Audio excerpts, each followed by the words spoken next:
Anybody have any questions on varieties before I go into fungicides? Yes. Have you noticed any relationship between maturity and scab? So the question is regards to seeing a relationship between maturity, as in days ahead or days to... You know how long it takes to be done with Okay. flowering and... Okay, so when you take those flowering aspects, you take into the days ahead and the scab. I think where the varieties that tend to flower longer, you generally see a little bit more scab risk with them. I had one grower tell me in the Williston area, they said that his durum felt like it flowered for 2.5 weeks this year. So that's something that certain varieties you can see a higher risk with that. But at the end of the day, the environment, when that's heading and flowering is often what we see as being the bigger driver. But certainly anything that flowers a little bit longer, you might see a greater risk for scab being able to infect. Any other questions on varieties? Tyler? Not variety, going back to your residue, just so like you could explain, like you're talking in the corn and then this residue, how long does that stuff stay? I mean, is it going to stay in the residue? And like the second part of that is like this cold weather. Is there anything with that that's helping us right now? That's two great questions. So Tyler's asking on the pathogen biology more or less is how well does it how long it can overwinter on residue, and also what does the environment do to survival. So when it comes to residue, this pathogen can survive 2 to 3 years pretty comfortably when residue is left on the soil, right? But after that first year, the amount of spores almost gets cut in half. Does that make sense? So the longer it's surviving there, the less chance it has to produce spores.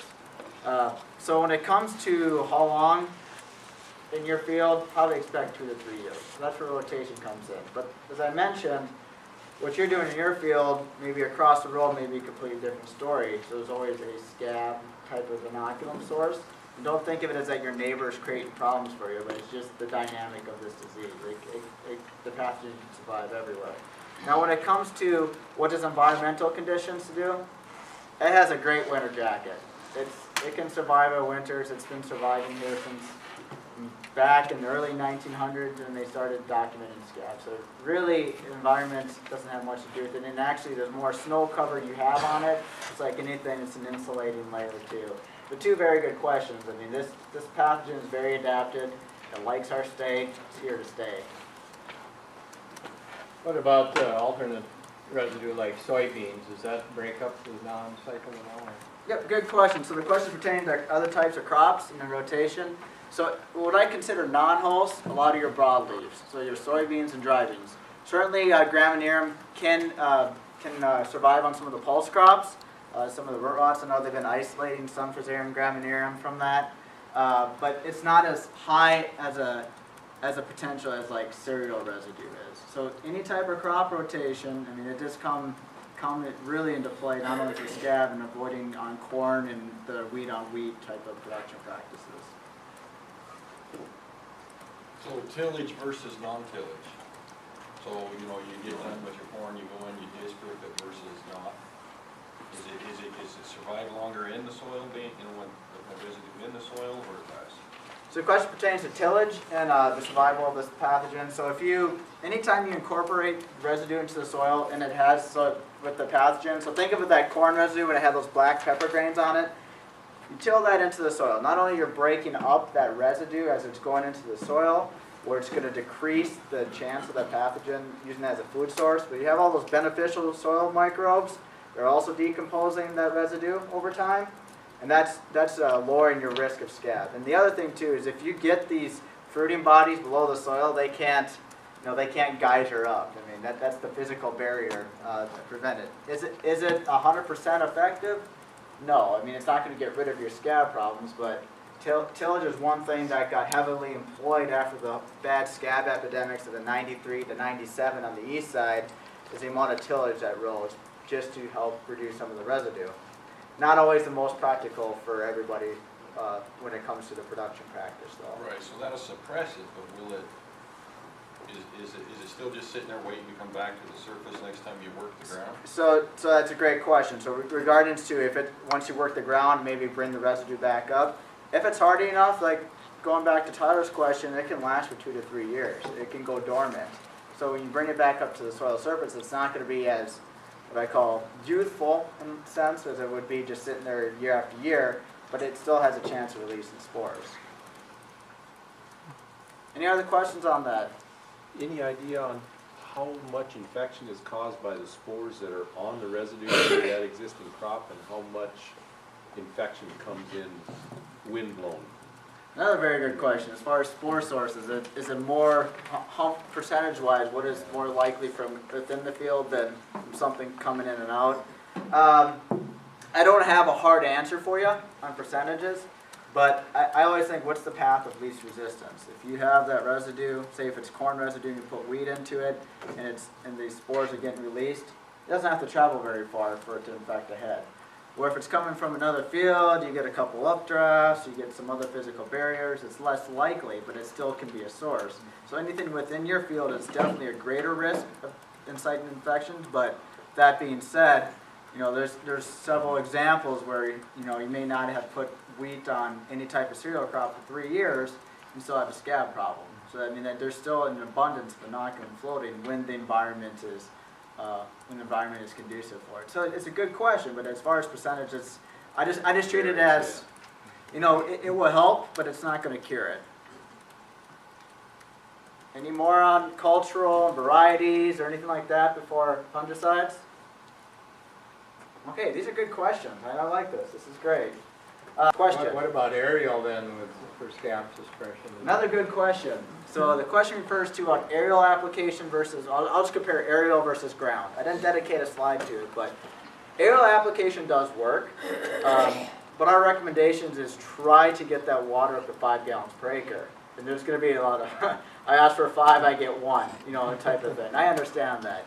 If you choose aerial application, the more water you have, the better coverage you have.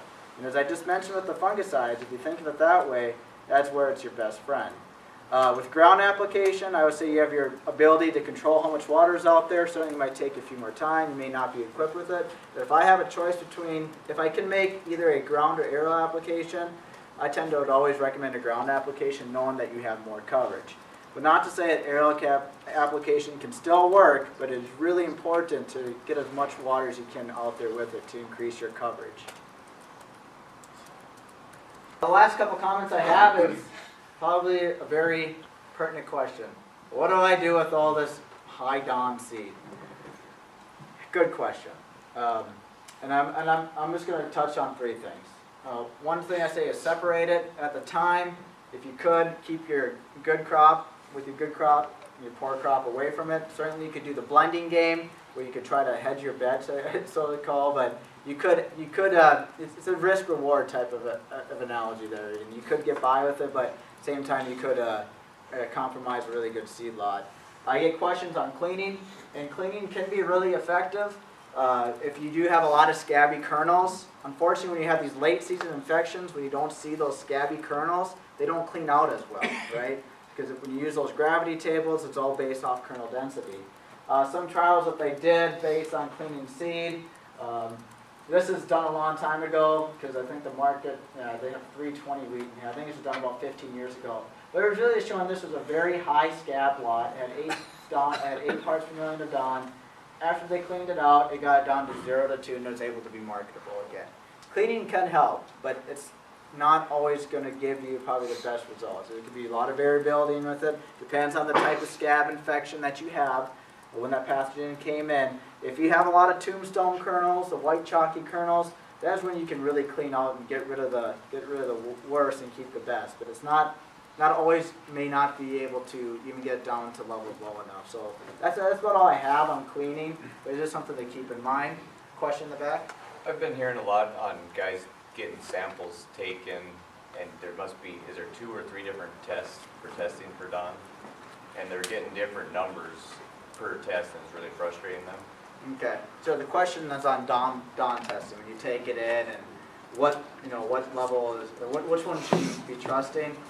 When it comes to Don testing, the bigger thing to remember is all depicted on the sample. There's much more error in the sample than there is in the technology that is doing it. When they started doing some of the assessments of variability of a Don sample across multiple technologies, your source, I mean, your variation was like 5% maybe, somewhere in there, so very minor, as opposed to where you took the sample was much larger. And then how I can put that into real terms is I use the mentality all it takes is one bad kernel to ruin a bunch. When you see those really scabby kernels in there, if that gets sampled out, those can harbor up to 270 parts per million of Don, just one kernel.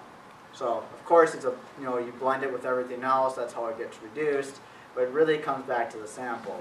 What I recommend, if there's anything or questions on that, I say certainly you can keep getting samples and see what your Don levels are, but try to clean it up as much as you can, just to reduce the occurrence of any of those scabby kernels. And there's always standards with end-gate sampling and probing and stuff, and there's standards set by the Federal Grain Inspection Services, and they do follow all that. At the end of the day, when it comes to what about technology, if who's right or wrong, it really comes down to what sample is being pulled out of there, and whether or not there's kernels. Yeah, because I've had some guys that have said that they say they take it to the elevator in Ray or something, and they test it, and it comes back 4. And they're happy with that. Well, then Ray must send it off to a state lab before they pay them, and they've been coming back higher then, so then these guys are getting paid less, and then they're really upset. And they're wondering why so it's just obviously in that 5-gallon bucket, there can test quite a bit different, just sampled out that one bucket. Yeah, that's right. That's the unfortunate thing, and obviously that's a much bigger thing that I can handle, and I can even entertain questions on. But if you think of it as why we see that variability in those levels is as soon as you pull a different sample, it's going to be a different number just based on the biology of what we see. That's a very common question this year, and I know there's a lot of, I'll say anger. It's not even frustration. I say there's a lot of anger with it, and that's probably the best answer I have for you that I can offer. What level can you have and still consider using it for seed the next year? I'll touch on that next. So the next thing is saving it for seed. what a convenient time. So when it comes to saving scabby seed for next year's planting, there are some risk factors, but I do know there's a lot of cases where they're able to do it and still able to get a good stand, a good crop, and nothing happens. If you plant a scabby seed, it's not going to manifest into a scabby head. That's the first thing to rule out. It's not a systemic. What this pathogen does is it can cause seedling blights and it can cause root rots. Okay, so that is where it's going to be most effective. As you can see in this photo here, I planted some scabby durum seed in the greenhouse. You see all that white fuzzy growth and red growth? That's just the fusarium fungus that is taking as seed. Notice that it's still able to put a shoot out in the root, but this is probably going to last 2 or 3 more days before it dies. Okay. So that's the thing is what we're dealing with. So if you have high Don seed, the best thing to do is to do a germination test. What's your percent of the crop that is germinating? Okay, just like anything other do. Because sometimes you may see 70%, maybe down as low as 30%. Okay, you got to make those adjustments based on the plant population. I always recommend to clean it up too. You want to get rid of as many of those kernels as you can out of that. So you're not contributing to seeds being placed by seeds that could spread that infection of a root rot. But then, probably more importantly, they can save your bet. There are seed treatments that do a very good job of getting that plant above the ground. The wheat crop is more susceptible as it's just starting to develop to root rots, or right when it's, in this case, starting to emerge out of the ground. So if you can get that seed established, get it up out of the ground, a lot of the root rots that we see on small grains are slow colonizers. So anything that we can do to increase the plant coming up out of the ground, the better you're off. So the question is, how much Don can I risk using it for seed? That's a tough question. Because sometimes you may have a high Don level and low scabby seeds, or you may have a low Don level and a lot of scabby seed. So that's where you need to do that germination test to figure out what's the viability of that seed before you put it into the ground.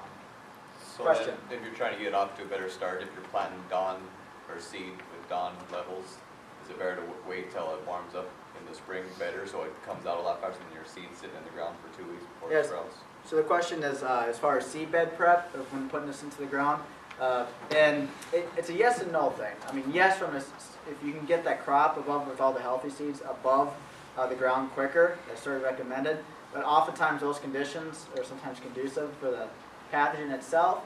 But in this case, and with this pathosystem, with the root rots and small grains, if you win the race with the host getting above the ground, you're oftentimes going to beat it to the finish line. Okay, so I mean, yeah, that does help. If you can get emergence quicker and doing all those necessary factors. But same day, if you're cleaning, doing the germ test, and putting a seed treatment on it, that's probably your best bet. Do I recommend it? I mean, as a pathologist, I can't, because that just contributes to putting pathogens in the soil, right? But as a standard practice, I know it's been done. When I've done trials, I've looked at scabby seed with and without seed treatment. I can see the value of the seed treatment. But even the crop that I put in the ground that was scabby, I was still able to, you know, what I consider bushel pretty well. So there's a possibility to do it. It's just something to consider. There are risk factors with it. So if you put it into the ground, just remember that as the season progresses. Other than that, I know I'm pushing up on the time window. I tried Tyler didn't yank me from the floor here yet. You can see he's really concerned right now. But it's a couple key notes that I want you guys to remember is scab is a sporadic disease. 2 of the past 3 years, we're dealing with some what I call very significant scab problems in this area of the state. But if you looked at what it was during the 2015 growing season, does anybody know where the worst scab spot in the state was in 2015? Hettinger, Southwest North Dakota. Okay, so I would say I can always guarantee, unfortunately, there's going to be a scab problem somewhere in the state, but I can never depict where it's at. And a lot of that is due to where's the weather, where's the rain coming, when is it coming, what type of humidity levels do we have during the falling period. So that just remember, it's a very dynamic disease and responds well to the weather. As far as management, integrated management is best, but there's no silver bullet out there. Certainly using the best variety, well-timed fungicides when you're in a scab risk, and doing some of those cultural practices can reduce your scab risk, but it's never, I don't have somebody referred to it as a cure in a can. I don't have that for you yet. Maybe 20 years I might develop something, but that's merely hypothetical at this point. And often what I do about next year, like anything, because it's a sporadic disease, you still move forward. You know, you're not going to get rid of small grains. I mean, that just does not make any sense to me. But you will probably adjust some of the things you do. Maybe budgeting for an input of a fungicide more at early flowering, and maybe foregoing it early in the season if you do crop rotation. Those are some of the factors. And as far as a scab risk, I don't know where it's going to be at next year. Maybe it'll be cemented on Fargo again. I mean, it's really difficult to tell where scab problems are going to be. It's just something to keep in mind moving forward. So with that, I know we answered a lot of questions, but I can take 1 or 2 more, maybe? Yeah, because you're going to be around all morning. And I said, I'll be around if you want to corner me and want to chastise me or whatever. I mean, I'll drink enough coffee to hold my ground. So, question. How long does the pathogen stay there if we're going to grow derm? If you went 2 years with a broadleaf in between there, at what point does the length rotation start? So the question goes back to rotation and how long the pathogen survives there. If the residue is kept on the soil and it's kind of just hanging out there, say if it's on wheat residue or if it's on corn residue, I say it could go up to 3 years. Certainly the most spores are produced the year after you grow a crop. But as far as rotation goes, 2 to 3 years is going to help, but it's not going to guarantee you scab free in that 3rd year because you have the other outside influences of spores blowing into the field. So I do recommend rotation for a lot of other reasons too, because anytime you can avoid any other residue-borne diseases coming in, that helps as well. But as far as longevity, I just say the scab fungus is not an invasive species. It's been around. It only flares its ugly head when you give it the right conditions. I mean, that's kind of how it is. Do you think that? So go ahead. I'll come back. The adoption of no-till has that spurned the scab? This is a good question. Production practice and adoption of no-till, and it's commonly documented. Anytime you have no-till, you'll see a rise in residue-borne diseases. In the wheat world, it's noted as we see more tan spot on no-till, wheat on wheat ground, right? Same thing with the scab fungus. You can tend to see that. Back in the 1993 to 1997, the scab epidemics on the east side, they really attributed a lot of it to the move of corn into the state and also the practices of no-till that were occurring. as just contributing. They're not the, say, that's what I'm gonna blame everything on, but it definitely, it can contribute to problems. I'll go So, over there, then I'll come back here. so it's in the soil, is it also, is there any data on what was going on in Saskatchewan before it flared up in North Dakota? I mean, did it come with the storms too? Okay, so the question pertains to the problems I have in north of the border right now and how that has influenced probably some of the areas we have. The longer the spores have to be carried, Miles, the less viable they are. Okay, so they're not like a rust spore, for example, that can be carried thousands of miles and still be able to infect. These spores are much more sensitive to the environment. So I wouldn't say that they're being blown in from the spores, or the spores are being blown in with the systems, rather than the rain that was coming with it. It's probably just flaring the amount of fusarium that we have in this area and causing our problems, more or less. It's a good question, because I don't even know if they're exporting any of the durum crop north of us right now. It's pretty awful.